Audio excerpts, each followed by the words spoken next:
Isip pagpangandam sa mga partisipante sa Tugbok Central Elementary School alang sa Division Schools Press Conference.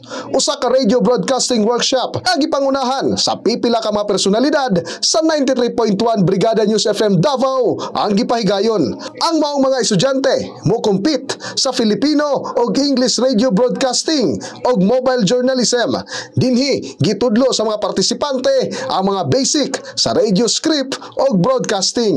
Diin mapasalamato ng mga magtutudlo sa mga partisipante sanglit ang mga gipaambit nga mga kahibalo sa atong mga kabrigada magamit nila sa maong kompetisyon. Kakuha sila ng maraming teknik at yung mga yung makabagong style sa pagbabalita at maging sa pagsulat. Napakalaking tulong po talaga, sir, ang pagpunta niyo dito sa amin para i-guide ang mga bata, lalo-lalo na sa paggawa ng news, ang delivery, yun talaga yung pinaka-importante, at saka yung preparations nila na dapat sundin. Ang Division Schools Press Conference pagahimoon karong January 29 hangtod sa February 2, 2025 diha sa Mintal Elementary School ug Mintal Comprehensive High School.